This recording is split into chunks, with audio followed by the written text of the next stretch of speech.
ஹல்லேலூயா, ஆமென். நம்முடைய சுயத்தினால் நம்முடைய பலத்தினால் ஒன்றும் இல்லை, ஆனா அவருடைய பிரசன்னத்தினால் எல்லாம். ஆமென். வேதம் சொல்கிறது, தேவனால் கூடாத காரியம் ஒன்றுமே இல்லை. சில காரியங்கள்லாம் ஆண்டவருடைய பிள்ளைகள் வந்து ரொம்ப ஒரு தெளிவான ஒரு கரெக்டான ஒரு டிசைட் பண்ணிடணும். சில காரியத்தில் மட்டும் அந்த காம்ப்ரமைஸ் அப்படின்றது இருக்கவே கூடாது.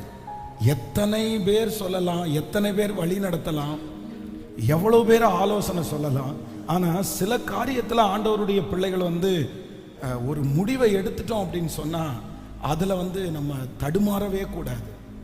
அதில் முக்கியமானது என்ன அப்படின்னு சொன்னால், இந்த தாவீதனுடைய வாழ்க்கையில் வேதம் சொல்லுது, அவர் ஒரு டிசைட் பண்ணார். என்ன டிசைட் பண்ணார்னா, என்னுடைய ஆசீர்வாதத்தை நான் வந்து பிடுங்கி வாங்க மாட்டேன், அடித்து பிடுங்கி சண்டை போட்டு வாங்க மாட்டேன். என்னுடைய ஆசீர்வாதம் என் தலை மேலே ஆண்டவர் வச்சிருக்கிறது தானாய் வரணும் அப்படின்னு ஒரு முடிவு எடுத்துட்டார். அதனால தான் சவுலை வந்து அடிங்கன்னு சொல்லுங்கிறாங்க, சவுலை கொல்லுங்கன்னு சொல்கிறாங்க.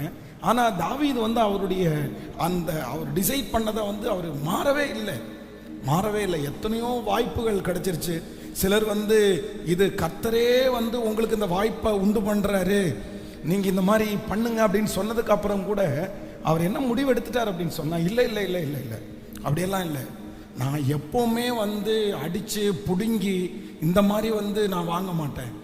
என்ன ஆண்டவர் ஆசீர்வதிக்கணும்னு நினச்சா, எனக்கு அந்த ராஜபதியை கொடுக்கணும்னு நினச்சா, என்ன அது தாண்டி என் தலை மேலே வரும், கண்டிப்பாக வரும். அதை வந்து அதுக்கு எந்த மாற்று கருத்தும் இல்லை. ஆண்டவர் வந்து அதை என்னிடத்தில் கொண்டு வந்து சேர்க்கிறதற்கு அவர் வல்லவராக இருக்கிறார் அப்படின்னு ஒரு டிசைட் பண்ணியிருந்தார். நான் அவர் மேலே கை வைக்க மாட்டேன், கர்த்தர் அபிஷேகம் பண்ணின ஒரு மனுஷன் மேலே கை வைக்க மாட்டேன்ற அந்த எடுத்த அந்த முடிவை வந்து கடைசி வரைக்கும் எத்தனையோ வருடங்கள் வந்து சவுல் துரத்திட்டே வராரு. எத்தனையோ வாய்ப்புகள் அவருக்கு கிடைக்குது, சாதாரணமான வாய்ப்பு அல்ல. சவுல் வந்து யார் மேலையும் நம்பிக்கை இல்லாமல் குதிரைகளை எல்லாம் சுற்றி படுக்க வச்சு சென்டரில் அவர் நைட்டு படுத்து தூங்குறாரு. ஏன் அப்படின்னு சொன்னால், ஒருவேளை யாராவது ஒருத்தர் தூரத்தில் இருந்து வர்றதை பார்த்துட்டாங்கன்னா இந்த குதிரைகள் அசையும் பாருங்க, அசைஞ்சிருச்சுன்னா அதில் கழுத்தில் கட்டப்பட்டிருக்கிற அந்த ஓசையை பார்த்து நம்ம எழுமணும் அப்படின்னு சொல்லி அப்படிப்பட்ட ஒரு சூழ்நிலையில் படுத்து கிடக்கிறார். ஆனால் ஆண்டவர் என்ன பண்ணுறார் அப்படின்னு சொன்னால், அந்த குதிரைகள் வந்து நித்திரை, அவ்வளோதான், அந்த குதிரை வந்து எந்திரிக்கலை.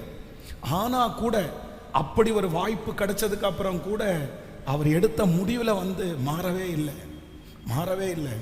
நான் ஒரு தீர்மானம் எடுத்துட்டேன், நான் வந்து ஆசீர்வாதத்தை பிடுங்கியோ சண்டை போட்டோ வாக்குவாதம் பண்ணியோ கண்டிப்பாக நான் வாங்க மாட்டேன்.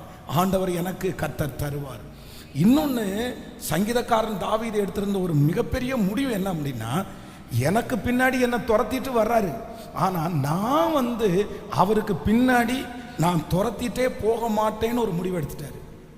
ஆண்டவருடைய பிள்ளைகள் இதில் ரொம்ப ஜாக்கிரதையாக இருக்கணும். சில காரியத்தில் வந்து நம்ம என்ன பண்ண போகக்கூடாதுன்னா, சண்டைக்கே போகக்கூடாது, வாக்குவாதத்திற்கே போகக்கூடாது. இது அதற்கு அது என்ன நடந்தாலும் சரி நமக்கு அது வேலை இல்லை அப்படின்றதெல்லாம் ஆண்டவருடைய பிள்ளைகள் வந்து ரொம்ப நீங்கள் கவனமாக இருக்கணும். அதில் நீங்கள் ஸ்பெண்ட் பண்ணுற டைமு, அதுக்கு பின்னாடி நீங்கள் போகிற அந்த நடைகள், அதற்காக செலவு பண்ணுற இந்த பணங்கள், இது எல்லாத்தையும் நம்ம விட்டுட்டு ஈசாக்கை பாருங்க. ஈசாக்கினுடைய வாழ்க்கையில் அவர் ஒரு பெரிய டிசைட் பண்ணியிருந்தாரு. நீ என்ன வேணாலும் என்ன பண்ணுப்பா, நீ ஏசைக்க வேணா மூடிக்கோ, சித்தனா வேணா மூடிக்கோ, ஆனால் எனக்கு ஒன்று உண்டு, நீ என்னை வெட்ட நான் வளர்ந்துட்டு தான் இருப்பேன், நீ கொட்ட நான் போயிட்டு தான் இருப்பேன். நீ என்ன பண்ணினாலும், நீ எத்தனை வாசலை அடைச்சு போட்டாலும், நீ எத்தனை வாசலுக்கு விரோதமா வந்து நின்னாலும், எனக்காக என்னுடைய ஆண்டவர் ஒரு வாசலை கண்டிப்பாக திறப்பார். அதை ஒருவராலும் அடைக்கவே முடியாது. அதனால ஆண்டவருடைய பிள்ளைகளாகிய நம்ம வந்து நீங்க சில காரியத்தில் என்ன பண்ணணும்னா, யாராவது உங்களுடைய மனசை மாத்தினா கூட நீங்க என்ன பண்ணக்கூடாதுல, அதுல வந்து நீங்க ரொம்ப ஸ்ட்ராங்கா இருக்கணும். சில காரியங்கள் வந்து அது நமக்குரியது அல்ல. கர்த்தர் சொல்லும் போது கூட என்ன சொல்றார் அப்படின்னு சொன்னா, இந்த யுத்தம் உன்னுடையது அல்ல, இந்த யுத்தத்தை செய்ய போகிறவர் கர்த்தர். கர்த்தர் நமக்காக யுத்தம் பண்ணுவார், நம்ம சும்மா இருப்போம். அதனால நம்ம அப்படி அதுக்காக ஓட வேண்டாம், அதுக்காக அலைய வேண்டாம். நான் நம்புகிறேன், அப்படி ஒருவேளை அவர்கள் பிடுங்கி எடுக்கிறதா இருந்தா கூட நான் நம்புறேன், அதெல்லாம் நீங்க பயப்பட வேண்டாம். அவங்க எடுத்ததற்கு பல மடங்கு நமக்கு திரும்பி தருகிறதற்கு கர்த்தர் வல்லவராய் இருக்கிறார். ஹல்லேலூயா. ஆண்டவரே, குறுக்கு வழியாய் அல்ல ஆண்டவரே, இன்னொரு வழியாய் அல்ல, இல்லைன்னா இன்னொருத்தர் அப்படி அடிச்சு அப்படியே சத்தம் போட்டு அப்படி அல்ல. நீங்க ஒண்ணு பண்ணுங்க, என்ன நிக்க வச்சு, என்ன ஆசீர்வதிச்சு, என்னுடைய எல்லையை பெரிதாக்கி எனக்கு ஒன்றை நீர் கொடுத்து என்னை வளர்த்துவதற்கு கர்த்தர் வல்லவராய் இருக்கிறார். நம்மள ஆண்டவர் வளர்த்தணும், தனிப்பட்ட விதத்தில் நம்மளை வளர்த்தணும், நம்மளை அவர் உருவாக்கி நம் மூலமாய் ஆண்டவர் மகிமைப்படணும். அப்படிதான் ஆண்டவருடைய பிள்ளைகள் நினைக்கணுமே தவிர, இன்னைக்கு இந்த கூட்டத்தினுடைய இந்த 22வது நாளில் எல்லாரும் ஒரு தீர்மானம் எடுக்க போறோம். ஆண்டவரே, எனக்கு ஒன்று, சில காரியத்திற்கு பின்னாடி நான் என்ன நடந்தாலும் என்ன பண்ண மாட்டேன்னா போக மாட்டேன். அமைதியா இருக்கக்கூடிய ஒரு கிருபையை எனக்கு தாங்க ராஜா. நான் சும்மா இருக்கக்கூடிய கிருபை எனக்கு தாருங்க ராஜா. யார் நோண்டலாம், யார் என்ன பண்ணலாம், ஆனா எனக்கு ஒரு கிருபை வேணும்.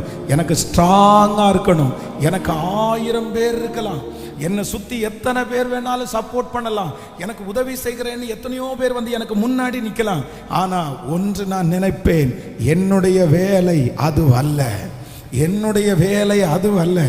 என்னுடைய வேலை கர்த்தரை நோக்கி பார்க்கிறது மட்டும்தான். அவர் எனக்காக யுத்தம் பண்ணுவார், அவர் என்னுடைய வழக்காடிகளோட வழக்காடுவார், அவர் எனக்காக நியாயத்தை செய்கிறதற்கு கர்த்தர் வல்லவராயிருக்கிறார். அவருடைய வல்லமைக்கு முன்பாக ஒருவரும் நிற்க முடியாது, ஒருவரும் நிற்க முடியாது. ஹல்லேலூயா. இது ஒரு மிகப்பெரிய தைரியம், இது ஒரு மிகப்பெரிய ஆசீர்வாதம். என்ன அப்படின்னு சொன்னா, இன்னும் நமக்கு எதிராக இருக்கிற, இல்லை நமக்கு வித்தியாசமா இருக்கிற, நம்மளை திட்டுற, நம்மளை குறித்து ஒருவேளை தப்பா பேசுற, இல்லைன்னா உங்களை குறித்து கோல் சொல்லுகிற யாரா இருந்தாலும் ஒரு மிகப்பெரிய ஒரு தலைவனுடைய, ஒரு தலைவியினுடைய ஒரு மிகப்பெரிய குவாலிட்டி என்ன அப்படின்னு சொன்னா, அதுக்கு பின்னாடி போகாம இருக்கிறது தான் பெரிய குவாலிட்டி. ஆமென். எனக்கு இதுக்கு இந்த யோசேப்பெல்லாம் மிகப்பெரிய உதாரணம் பாருங்க. அவர் ஒரு டிசைன்மெண்ட் பண்ணிட்டார், இல்லை நான் அந்த வேலைக்கு போகவே மாட்டேன், ஒன்றை மாட்டி கொடுக்குறதோ, ஒன்றை பிடிச்சி கொடுக்குறதோ, இல்லை நீ தப்பானவான்னு சொல்றதோ, ப்ரூவ் பண்ணுறதோ, இது எனக்கு வேலை இல்லை, இது எனக்கு வேலை இல்லை. அதே போல அவனுடைய சகோதரர்களும் அப்படிதான். அவனுடைய சகோதரர்களும் அவனுக்கு அவ்வளவு தீங்கு செய்த போதிலும் தன்னுடைய தகப்பனை பார்த்தாப்பா, இவனெல்லாம் துரோகிங்க, இவனெல்லாம் கூட வச்சுக்காதீங்க, இவனு என்ன பண்ணானோ தெரியுமா, எவ்வளோ காசுக்கு என்ன வித்துனாங்க தெரியுமா, எந்த காரியத்தையும் அவர் சொல்லவே இல்லை. என்னுடைய வேலை அது இல்லை. ஏன் அப்படின்னா, ஒரே ஒரு நம்பிக்கை இருந்துச்சு, எனக்கு என்ன நடந்தாலும் அவருடைய அனுமதி இல்லாமல் எனக்கு ஒன்றும் நடப்பது இல்லை. அன்றியும் அவருடைய தீர்மானத்தின்படி அழைக்கப்பட்டவர்களாகி தேவனிடத்தில் அன்பு கூறுகிறவர்களுக்கு சகலமும் நன்மைக்கு ஏதுவாய் நடக்கிறது. ஹல்லேலூயா. இப்ப சொல்லுங்க பார்க்கலாம், உங்க வல்லமைக்கு முன்பாக ஒன்றும் நிற்பதில்லை, உங்க மகத்துவத்திற்கு முடிவு ஒன்றுமே இல்லை. எனக்காக மிகப்பெரிய காரியத்தை செய்கிற கர்த்தர் என்னோடு கூட இருக்கிறார்.